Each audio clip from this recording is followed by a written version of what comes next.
बिस्वा सीतापुर ग्रामीण अंचलों में बसे जनमानस को घर बैठे सत्संग, दर्शन देने तथा प्रभु की भक्ति की प्रेरणा जगाने का संकल्प लेकर गत 14 दिसंबर से 86 दिवसीय जन जागरण यात्रा के साथ अपने 59वें पड़ाव पर कल सायंकाल जय गुरुदेव धर्म प्रचारक संस्था के राष्ट्रीय अध्यक्ष संत पंकज जी महाराज ग्राम हसनापुर, टिकरा, बौबा की बाग पधारे।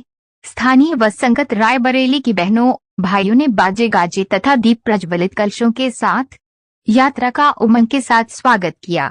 यहां आयोजित सत्संग में संत पंकज जी महाराज ने कहा, मानव तन देते समय परमात्मा ने कहा था कि इस शरीर से अपनी आत्मा का कल्याण करा लेना, लेकिन पैदा होने के बाद जब बड़े हुए तो भगवान से किया गया वादा भूलकर दुनिया के साजो सामान इकट्ठा करने में लग गए। जब जाने का समय आया तो खाली हाथ चले गए, कुछ भी साथ नहीं गया। इसलिए गृहस्थ आश्रम में रहकर संसार का कार्य करें और आत्म कल्याण का भी काम करें। इसके लिए सबसे पहले आप मानवतावादी बने, मानव धर्म को अपनाएं। मानव धर्म क्या है? हम एक दूसरे के काम आए व निस्वार्थ भाव से एक दूसरे की सेवा करें, सत्य, दया, अहिंसा आदि गुणों को अपने अंदर लाएं। उन्होंने कहा, समाज में जो हिंसा व अपराध का वातावरण व्याप्त है वह शुद्ध खानपान और महापुरुषों की शिक्षा से दूर होने के कारण है। अच्छे समाज के निर्माण के लिए शाकाहार को अपनाएं व शराब आदि नशों का त्याग करें।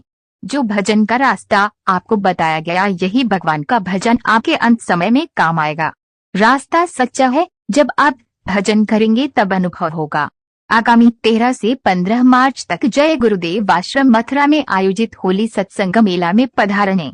यहाँ जय गुरुदेव वरदानी मंदिर बना है, जहाँ बुराइयां चढ़ाने पर मनोकामना की पूर्ति होती है। उन्होंने संस्था द्वारा संचालित निःशुल्क धर्मादा कार्यों की भी चर्चा की। समारोह में पुलिस प्रशासन का सहयोग रहा।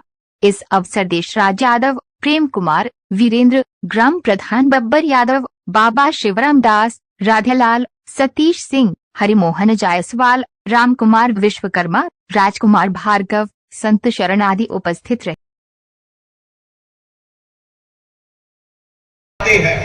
उस समय पर न तुमको शस्त्र काट सकते हैं, न जीवात्मा को कोई अग्नि जला सकती है।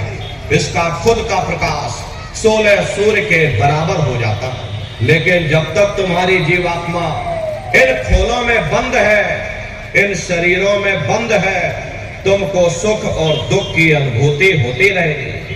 तो लिंग शरीर में ही तुम्हारी जीवात्मा को नरकों की आग में जलाया जाता है। अरे महात्मा कहते हैं, नर के अनेक अन्योर हैं, कहाँ लगे कहूं बखान, दुख भोगते यह जीव जो, जाने जो भोग समान। कहते एक नरक नहीं, ऐसे वहां पर अनेकों अनेक नरक बने हुए। प्रेमी भाई बहनों, गरुड़ पुराण में 36 प्रकार के नरकों का वर्णन किया गया। तुम भी नरक निदान है, बड़े जीव जग जाए और सिर समेत डूबा रहे, सदा नरक के माही। कुंभी कहते हैं घड़े के आकार का बड़ा विशाल नरक वहां बना, दुनिया भर का मवाद उसमें भरा है, बड़ी भारी बदबू उसमें से आती, जीवों को ले जाकर उसी में डाल दिया जाता।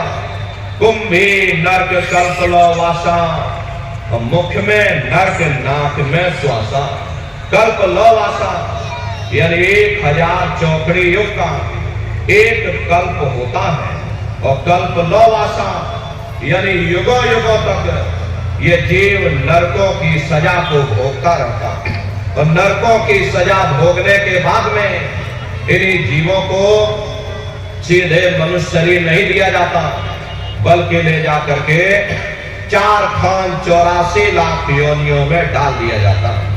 ये 4 खान 84 लाख योनियां, ये कोई मामूली योनियां नहीं होती। 4 खान का मतलब होता है